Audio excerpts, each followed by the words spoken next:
Hello everyone and welcome to the Joy of Editing with Dave Kelly. On today's episode we're going to look at Topaz Remask AI. It's a replacement for Remask 5. Remask 5 has been a favorite of Topaz fans. I like it. It really worked well.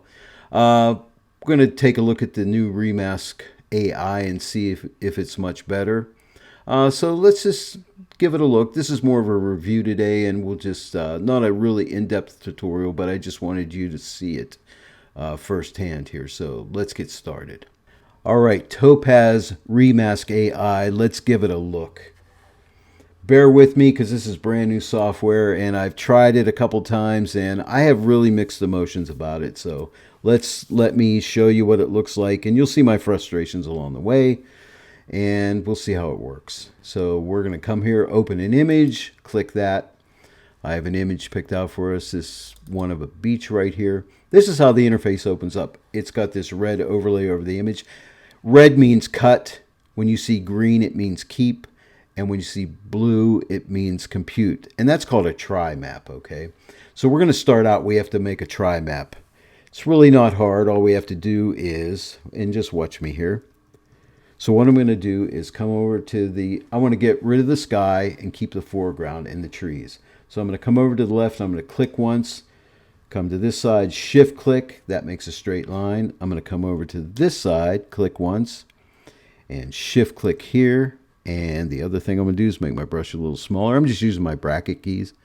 So click here and shift click here. That little boat out there. And now I'm going to just switch to a freehand brush, make my brush a little bit bigger. I'm going to get this palm tree right in here. This is a compute brush, so make my brush a little smaller, come down on the trunk there, and now I'm going to make my brush a little bit bigger and just come all around these palm trees and look for areas that are open to the sky in the background. And make sure you paint blue over those because that's where it has to really compute. Very important. Any little holes inside of here, make sure that you run the compute brush over them. If I wanted to, I could just paint this whole thing in blue. In fact, I might just do that. So if I come over to here, see this area is closed, so I can come and get this blue paint bucket, give it a click, and that whole area turns blue. This area I need to turn green because I'm going to keep it, so I'm going to get a keep paint bucket and just give it a little tap, and there we go. Now, there's two modes of masking. There's AI, artificial intelligence mode, and contrast mode. Contrast mode is great for just simple masking jobs, like, like buildings and things like that with a lot of straight lines. It works great. So a lot of times you're just going to use contrast, but when you have a more complicated scene like this, you're going to need artificial intelligence. So click on compute mask, and it takes a little bit of time here. And there it is. Now you'll notice it gives us this two screen view here, and you'll notice that this icon is selected here. Now you can also view it with 4 different screens. This is the try map. This is the mask. This is the area that we're going to cut. This area here is the area that we're going to keep. So you can see the 4 views here. I generally use either the dual view mode or the single view mode, okay? So let's leave the single view mode on for now. And now, right now it says show try map. If you click right here, it'll go back to the original image. Click it again, you'll see the try map. See the little apple here? I don't know why they chose an apple, but they did. So let's click on the little apple here, and it gives you 4 options. Original, mask. Let's click on mask. You can actually see the layer mask itself. You can see the keep view, or you can see the cut view. All right. And generally, I'm going to look at the keep view, the mask view, and the original view. The cut view, I don't really see a need for that, to be honest with you. If you know of a need, let me know. I'd like to know. All right. So the thing I like to do next is, and this is not a tutorial, by the way, on how this works in detail, but I'll show you what I'm doing along the way. I'm going to click on background. This is how I like to use Remask. Click on background, click on color, and then I'm going to pick like a background color, like a sky, because I'm going to replace this with the sky. And that's a little too purple. Right around there. That color looks good. I'm going to click OK. Now we can really examine our mask. And I'm going to point out little problems that I think Remask AI has along the way too. So first off, let me zoom into the image and let's just examine it. This is very important when you're doing layer masking. You want to really examine your image. Now, if you hold the space bar down, you're supposed to get a hand tool, and this is buggy. There's a problem here. Sometimes it works, sometimes it doesn't. And I've seen other people on the Facebook group saying that they're having issues with that. So just wanted to point that out. So I'm going to click this little hand tool here, and now I can drag and look across here. There's a boat out there. It's missing a little bit of the mast of itself, and the water looks a little wonky right in here. This section looks pretty good in here, and let's look through the cutouts through the trees where the compute brush worked. Did a pretty nice job. I mean, the AI is doing a pretty good job, and over here it looks really perfect. The trees are looking really good. This mask is not real nice here. So the next thing I want to do is come back to the mask, and let me get a keep brush, and now see, when I click on the keep brush, nothing happens. There's a bug, I believe. The hand tool's still up, so I got to click the hand tool. And now my brush comes back. And now I'm going to use the left bracket key to make that brush a little bit smaller. And I'm going to go to the dual screen mode here. And now, if I hold the space bar down, I should get a hand tool. And I don't. So I got to come and click the hand tool. See where the frustration comes in? And right now, this is on the keep mode, so I want to click it and see the original. So, and I don't want to see the tri map, so I have to come over to this icon and click this icon. All right, so I just want to see basically where this mast is. So on this one now, I got to come and click this apple here. It was on that side, now it's on this side. Okay, Topaz. Little things you could fix. All right, so now let's go to keep. So you can see I'm missing some of that mask there, and I'm zoomed in as far as I can go. This is a stock image, by the way. Now, I'd like to get my brush again, so I'm going to click on keep, but I have a hand tool, so I got to come up here. That is a pain. It'll frustrate you, I guarantee you. I'm going to hit the left bracket key, make it a little bit smaller. And I'm just going to come. I'm going to click here once, and it's going to process. And the reason it's processing is because, see right here where it says auto update mask. If you don't want it to auto update, you have to uncheck that. Okay, so now I can come here and click, and I'm going to shift click down here. And then I have to come here and hit update the mask and see if it paints that mask back in. And it does, but look, it puts some of the sky in. These are the frustrations of masking, by the way. So let me try another approach here. So let me get the compute brush and maybe paint some of that, make my brush a little bit bigger, and maybe just paint in here a little bit and see what happens. Hit update the mask. Does it fix it? Nah, it takes more of it away. All right, and look, I'm missing some on my boat here. So come and get the keep and paint over that. Hit the update, and it fills that in. That mask doesn't look too bad. I don't think I'm going to worry about it too much, to be honest with you. And am I at the edge of my image? I got to get the hand tool again because okay, right there. That's not looking too bad, the way the water is. The blue's a little richer out there. So what I can do to fix that is get the keep brush, but when I click it, nothing happens until I come click the hand tool. They need to fix that. That is a pain. So I'm going to click right here. I'm going to hold the shift key down and click over here so I can draw a straight line. Hit the update mask and see if it does it. It's okay. It's not perfect. And let me try one other thing. I'll hit the cut, and I'm going to come right here, click, and come over to the right side, and I'm going to shift click with the cut and update the mask. Okay, that looks pretty good. I'm going to say, for now, that's good. So let me come and zoom out a little bit here. And as you can see, it's doing a really nice job. But let's click on the single screen mode here and make my canvas larger here.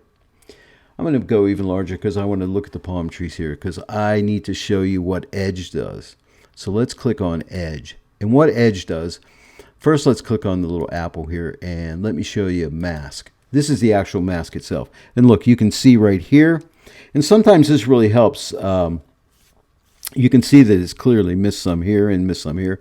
So what I need to do is go back to mask, get my little keep brush and paint right across there. Click update mask and it updates it. And this time I'm going to turn auto update on because I think it'll make me happier. I'm going to paint across here and it should auto update. And look what it did. It overshot. So I'm going to undo that. And oh gosh.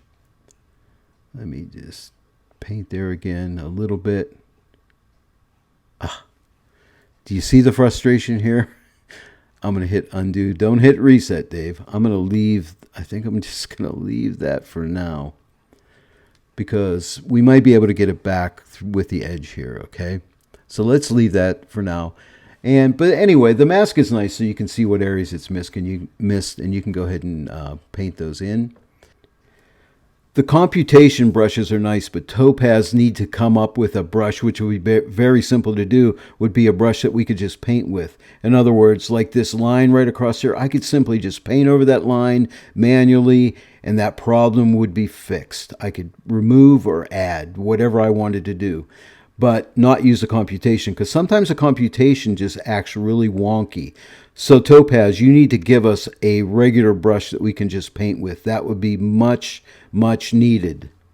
So let's go to edge, and this time we're going to look at edge softness. So let's move edge softness to the right and watch what happens in the image. See how the image expands out? It kind of grows is what's happening there. The edge is supposed to be getting softer when you do that. And I'll show you when you actually see the image what it's doing. And here's edge shift. If you move the edge shift to the left, it pulls into the image. Move it to the right, it expands it. Now this would be nice. All the sliders here, for instance, edge softness, if I double click edge softness, it comes back. Foreground recovery, if I pull it out and double click it, it'll come back. But edge shift does not come back. That's a problem. So I got to pull this back with my mouse and try to find 0.00. That can be a pain. And it's frustrating, especially when you're trying to get some work done. All right, so now let's go to the little apple up here and click on keep. And now I want to show you one of my favorite sliders here is the recovery slider here. So, and the edge shift too. So let's zoom in so you can actually see what's happening here. I was going to use the hand tool, but see, it doesn't go. Click on the hand tool. That's frustrating, I got to say. You can sense my pain, right? So now let me take the foreground recovery and move it to the right. Can you see what's happening? It's starting to recover some of that foreground there. And I got the hand tool up, so let's watch the mask there and see if that starts to fill in. Yeah, it does start to fill in. And that's really out there in the distance, so I'm not going to worry that much about it. In Photoshop, I could fix that. I can just paint a little white line in there. I wouldn't worry about that. Hey, I'll tell you, there's no perfect layer masking program out there that'll just do it 100% perfectly. Layer masking, is tricky, and you really got to work with it. So, I mean, this stuff is nice to get you there quick, but it's not perfect. Look, it missed right there. And you really got to examine what's going on here. So let me see if I can fix that.